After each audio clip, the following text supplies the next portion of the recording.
Burgess videos. He does a few playthroughs, and he also made a Necronomicon. I will see in the comments when we're done with this is what you guys think.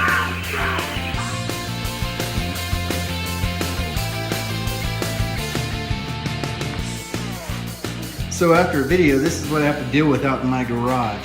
Hey, Evil Dead fans, just to let you guys know that you can win my favorite.